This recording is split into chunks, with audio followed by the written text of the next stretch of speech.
नाज़रीन, 7 अप्रैल को अमेरिका और ईरान के दरमियान होने वाली आर्जी जंग बंदी को अब 1 माह मुकम्मल हो रहा है। इस 1 माह के दौरान पाकिस्तान के तवस्सुत से ईरान ने अमेरिका को जंग बंदी की जो तजावीज़ अरसाल की, अमेरिकी सदर डोनाल्ड ट्रंप उनका तस्करा बार बार मीडिया के सामने कर चुके हैं। एक तरफ सदर ट्रंप आबना हुर्मुज़ को दोबारा खोलने का ऐलान कर रहे हैं, तो दूसरी जानिब आज ईरानी वज़ारत ख़ारजा के तर्जुमान इस्माइल बक़ाई ने इस बात की तस्दीक कर दी है कि अमेरिका की जानिब से जंग के खात्मे के लिए भेजी गई नई तजवीज़ फिलवक्त तेहरान में ज़ेर गौर है। अगर चाहती फैसला होना बाकी है, मगर ईरान को ये अहम अमरीकी पैगाम भी पाकिस्तान ही के जरिए मौसूल हुआ है।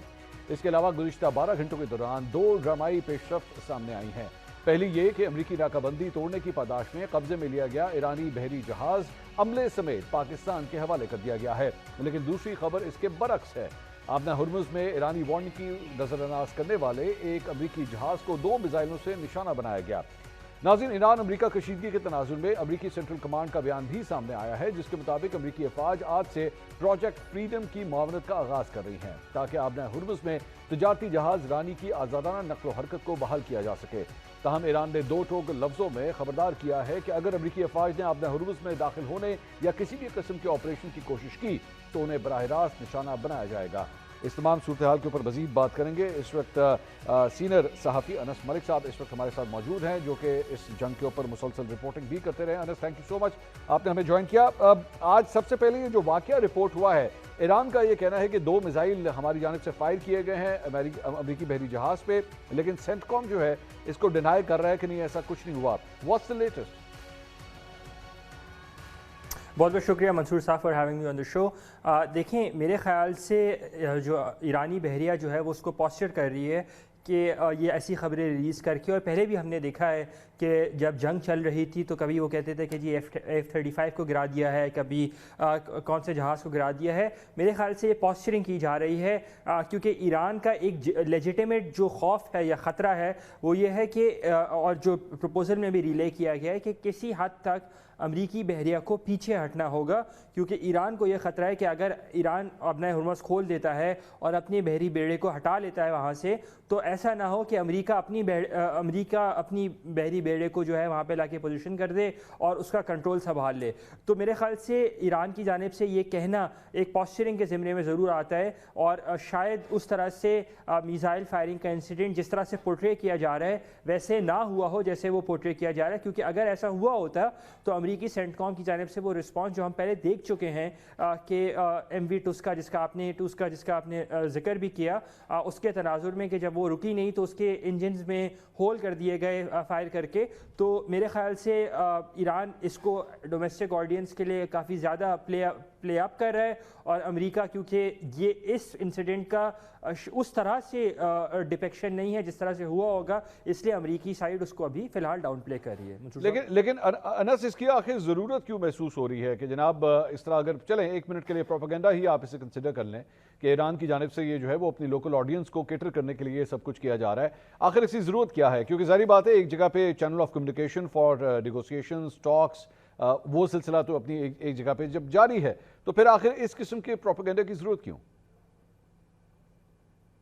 देखिए, आबना हुर्मुज़ की जब तक ब्लॉकेड ख़त्म नहीं होती तब तक ईरानी फोर्सेस पीछे नहीं हटेंगे, और अगर ईरानी फोर्सेस इस इम्प्रेशन को ज़ायल नहीं करेंगे कि किसी तरह से अमेरिका आबना हुर्मुज़ के अंदर अपनी डिप्लॉयमेंट करेगा या अपना कोई पैसेज देगा, तो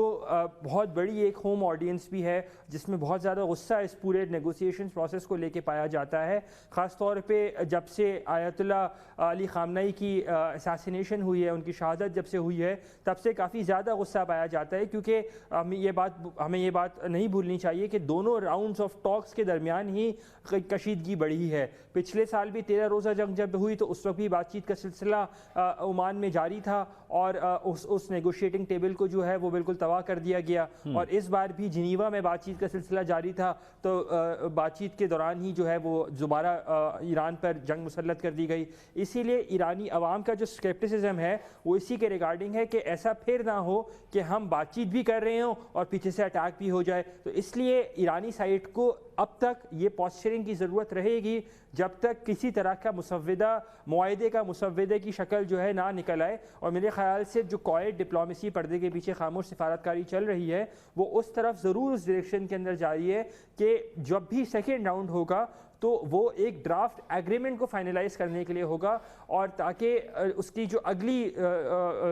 سٹنگ یا سیشن ہوگا وہ پھر ایک فارملائز ایگریمنٹ کو سائن کرنے کے حوالے سے ہو. میرے خیال سے اسی کی طرف بات چیت چل رہی ہے, اور یہی وجہ ہے کہ امریکی صدر کا جو بیان ہے گزشتہ رات یا آج صبح جو آیا وہ بڑا ریکنسیلیٹری سا تھا. انہوں نے کہا کہ جی ہم یہ ایک ہیومینیٹیرین گیسچر کے طور کے اوپر یہ کام کر رہے ہیں, ہمارا کوئی انٹینٹ نہیں ہے, لیکن اگر ہمارے اوپر فائرنگ کی گئی تو ہم اس کا جواب دیں گے, and so on and so forth. تو میرے خیال سے دونوں سائڈز اپنی ڈومیسٹک آڈینس کو تو کیٹر کر رہے ہیں, لیکن اس بات کو بھی ملحوظ خاطر رکھ رہے ہیں کہ نیگوشیٹنگ ٹیبل کی جو پروگریس ہے وہ بہت ریئل ہے, وہ حقیقت ہے, اور اسی کی بنیاد کے اوپر چیزیں آہستہ آہستہ آگے لے کے چل رہے ہیں. نہیں لیکن انس, اگر ہم پچھلے چند ہفتوں کی ہم بات دیکھیں, یہاں پہ تو مطلب دھمکیوں کی بات بھی شروع ہو گئی. ایک جگہ امریکہ کی جانب سے یہ بھی کہا جا رہا ہے کہ ہم لوگ ایک نیا آپریشن جو ہے اس کا آغاز کر رہے ہیں, اور ہم لوگ اپنی شپس کو جو ہے وہ اب کور بھی دیں گے. وہ ایسے تجارتی جہاز جو یہاں سے آبنہ ہرمز سے گزرنا چاہتے ہیں تو ہم اس کو بھی جو ہے وہ پروٹیکشن دیں گے. اب اگر اس قسم کی چیزیں ہو رہی ہیں, دس از اے سائن آف ایسکیلیشن از ویل, کہ اگر امریکی بحری لڑاکا جہاز جو ہیں وہ اگر کور دیں گے, جس میں میں پڑھ رہا تھا تقریباً 15,000 فوجی اس کے اندر انوالوڈ ہوں گے, ڈرونز انوالوڈ ہوں گے, ایئر کور اس کے اندر انوالوڈ ہوگا, تو یہ تو معاملات پھر ایسکیلیشن کی طرف جا رہے ہیں. ایسکیلیٹ ٹو ڈی ایسکیلیٹ کی پالیسی امریکہ کی جانب سے ہمیشہ اپنائی گئی ہے.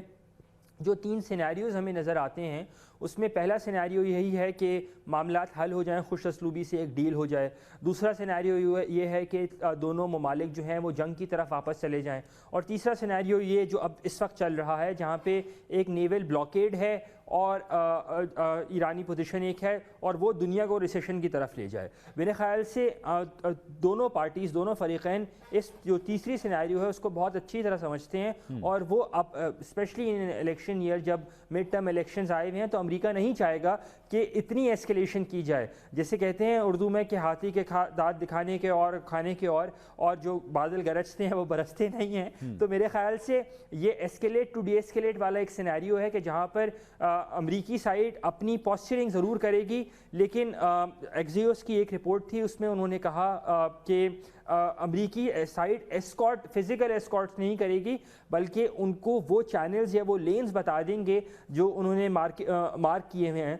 جو امریکی بحریہ نے مارک کیے ہوئے ہیں, ایسی ویسلز کو جو کہ کمرشل ویسلز کو جو کہ اسٹریٹ آف ہارموز یا آبنائے ہارموز کراس کرنا چاہتی ہیں. یہاں پر انہوں نے دوسری بات بھی بڑی ایک امپورٹنٹ بات کی تھی, انہوں نے کہا کہ امریکہ کے پاس ڈی مائننگ کیپیبلٹیز ہیں لیکن امریکی بحریہ خود اسٹریٹ آف ہارموز میں نہیں جائے گی. تو میرے خیال سے پوسچرنگ زیادہ کی جا رہی ہے, نہ کہ کوئی پریکٹیکل ایسکیلیشن, ملٹری ایسکیلیشن کی طرف کیا جائے. اور یہاں پر میرے خیال سے یہاں بھی بات کرنا یہاں پہ ضروری ہوگا کہ جب رینیوڈ پروپوزل آیا تو پاکستان کی جانب سے بھی امریکی حکام کو یہی کنوے کیا گیا ہے کہ اگر کوئی ملٹری ڈیسیشن لیا جا رہا ہے تو فی الحال اس کے اوپر اس کو پاز کی طرف دیا جائے اور ڈپلومیسی اور ڈائیلاگ کو چانس دیا جانا چاہیے. اور اسی وجہ سے ہم دیکھ رہے ہیں کہ پریزیڈنٹ ٹرمپ کے سٹیٹمنٹس جہاں پر ان کی ایک ٹون جو ہے وہ نان ریکنسیلیٹری ہوتی ہے, تھوڑی سی تھریٹننگ ہوتی ہے پہلے سے. اگر اس کو کمپیئر کریں, پہلے جب آل آؤٹ تھریٹننگ تھی تو اس تناظر میں ان کی ٹون چینج ہوئی ہے, but at the same time کافی زیادہ ریکنسیلیٹری بھی ہوئی ہے. انس, اس سارے معاملے کے اندر ایک اور ایلیمنٹ یہ ہے کہ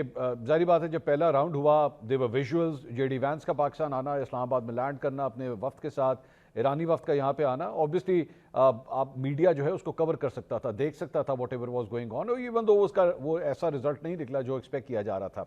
اس کے بعد اب یہ سچویشن یہ ہے کہ یہ مذاکرات جو بھی ہو رہے ہیں, جس طرح بھی ہو رہے ہیں, چاہے وایا پاکستان ہو رہے ہیں, ٹیلی فون کے اوپر ہو رہے ہیں, پس پردہ ہو رہے ہیں, ظاہری بات ہے یہ میڈیا کی اس آنکھ سے اوجھل ہے, لوگ اس کو دیکھ نہیں سکتے. لوگ ایک چیز دیکھ سکتے ہیں اور وہ یہ ہے کہ جو ایسکیلیٹری سچویشنز ہو رہی ہیں اس وقت آبنہ ہرمز کے حوالے سے, چاہے وہ امریکنز کی طرف سے ہو یا ایرانیوں کی طرف سے ہو. Is this a good thing or a bad thing کہ بیسکلی میڈیا کے تک جو ہے وہ بڑی ہی محدود انفارمیشن آ رہی ہے؟ یہ ایک اچھی چیز ہے, یہ ایک بری چیز ہے؟ کیونکہ ظاہری بات ہے ایک عام ویور جب اس کو دیکھے گا تو وہ نہ وہ ٹیبل دیکھ رہا ہے, نہ وہ دونوں جو وفود ہیں ان کو آمنے سامنے بیٹھا ہوا دیکھ رہا ہے, جو کچھ بھی ہو رہا ہے وہ پس پردہ ہو رہا ہے. یہ ایک اچھی چیز ہے کہ شاید اس سے یہ مذاکرات جو بھی ہوں وہ کامیاب ہو جائیں, یا آپ کی نظر میں یہ ایک بری چیز ہے کہ کچھ بھی ہمیں और स्क्रीन्स के ऊपर नजर नहीं आ रहा। देखिए सिर्फ जब भी नेगोशिएशंस होते हैं तो उसके बारे में अमूमन जो टर्म इस्तेमाल की जाती है वो होती है no news is good news. और मेरे ख़्याल से जितने मैंने नेगोशिएशंस कवर किए हैं, मैंने पहले अमेरिका ईरान मुज़ाकरात भी कवर किए हैं, इज़राइल हमास के जो दोहा में मुज़ाकरात हुए वो कवर किए, अमेरिका और तालिबान के मुज़ाकरात हैं वो कवर किए, टीग्रेस का कॉन्फ्लिक्ट कवर किया। मेरे ख़्याल से जो जिस स्पेस के ऊपर अभी चीज़ें चल रही हैं, पाकिस्तान की एक बड़ी यूनिक पोजीशन है एक सालिस के तौर पे पाकिस्तान, हालांकि पहले पाकिस्तान सालिस नहीं था, सहूलतकार के तौर पे पाकिस्तान ने अपने आप को प्रेजेंट किया था और अब उसका रोल एक मीडिएटर के तौर पे आ गया है, इवॉल्व कर गया है। तो मेरे ख्याल से जो कैलकुलेटेड लीक्स हैं ये दोनों पार्टीज़ का डिसीजन है और वो it is part of their strategy, वो उन पार्टीज़ की स्ट्रैटेजी है कि वो कितना लीक करना चाहें, कैसे लीक करना चाहें। इसी वजह से हम देख रहे हैं कि इस्लामाबाद या पाकिस्तान जहाँ पे हम बैठे हुए हैं, पाकिस्तानी हुक्काम ऑन द रिकॉर्ड आकर शायद पहला बयान है ऐसा कि जो आज हमने देखा MV टूस्का के हवाले से कि पाकिस्तान ने दिया है इस पूरे प्रोसेस को लेके ऑन द रिकॉर्ड। उससे पहले वज़ीर ख़ारजा इसहाक़ डार ने मुझे ट्वीट किया था कि पाकिस्तान ने 15 पॉइंट्स का प्रपोज़ल जो है वो रिले किया है। उसके अलावा हमने बयानबाजी नहीं देखी है। तो मेरे ख़्याल से ये द फैक्ट कि इतनी खामोशी है और चीज़ें चल रही हैं, चीज़ें प्रोसेस टूटा नहीं है, स्कटल नहीं हुआ, तो ये एक अच्छी खबर की जानिब जो है वो उसको गामजन कर लेके जा रहा है। और यही वजह है कि आज सुबह का जो प्रेसिडेंट ट्रंप का जो बयान है, उन्होंने इस बात को एक्नॉलेज किया कि उनके जो रिप्रेजेंटेटिव्स हैं उनकी बड़ी अच्छी बातचीत हो रही है ईरानी हुकाम के साथ और वो उम्मीद करते हैं कि शायद किसी तरह के मुआहदे की तरफ भी बातचीत जो है ये जो करंट बातचीत है इसकी डायरेक्शन जो है शायद किसी मुआहदे की तरफ जा सकती है। अनस, तकरीबन मेरे ख्याल में पिछले हफ्ते हमारी आपसे बात हुई थी, आपकी एक प्रेडिक्शन थी या ऑप्टिमिस्टिक अप्रोच थी जिसमें आप ये समझते थे कि अगले 15 से 20 दिन के अंदर कोई बड़ा ब्रेक थ्रू हो सकता है। You still stick with that prediction या अब आपकी प्रेडिक्शन में कोई यू टर्न या तब्दीली आ रही है? नहीं, मैंने 27 अप्रैल को आपके प्रोग्राम में ही कहा था कि यूएस को थोड़ी लचक दिखानी होगी और कॉन्फिडेंस बिल्डिंग मेजर्स की ज़रूरत होगी, जिसमें MV टूस्का जो था या जो जहाज़ था जिसको कैप्चर किया था उसकी क्रू को शायद रिलीज़ कर दिया जाए या जहाज़ को रिलीज़ कर दिया जाए। और आज हमने देखा कि वो कॉन्फिडेंस बिल्डिंग मेजर कल हैंड ओवर हुआ, आज वो लोग चले गए। मेरे ख़्याल से अभी भी जिस स्पेस के ऊपर चीज़ें चल रही हैं, मेरे ख़्याल से 10 से 15 रोज़ बहुत से बहुत जो हैं हम देख रहे हैं कि किसी जानिब ये ऊँट जो है वो करवट लेके बैठ जाएगा। लेकिन इसमें एक जो जेन्युइन रिस्क ऑफ एस्केलेशन है वो रहता है। पिछली बार भी अमेरिकी साइड की मिस कैलकुलेशन थी और अगर इस बार भी अगर अमेरिकी साइड वो मिस कैलकुलेशन करती है कि अगर मिलिट्री एस्केलेशन की तरफ जाती है तो फिर चीज़ें जो है स्कटल हो सकती हैं, लेकिन उसके चांसेस इस वक्त जो है वो हमें कम नज़र आते हैं। जी अनस मलिक, बहुत शुक्रिया। सीनियर सहाफ़ी अनस मलिक मौजूदा सूरत हाल के ऊपर हमें अपडेट दे रहे थे अमेरिका और ईरान के दरमियान, जहाँ पे एक दूसरे के खिलाफ जो है वो सख्त ज़बान का इस्तेमाल किया जा रहा है, वहीं पे पसे पर्दा क्या कुछ चल रहा है उसकी तफसीलात से उन्होंने आगाह किया। प्रोग्राम से अब तक के लिए इतना ही, कल आपसे दोबारा मुलाकात होगी। अल्लाह हाफ़िज़।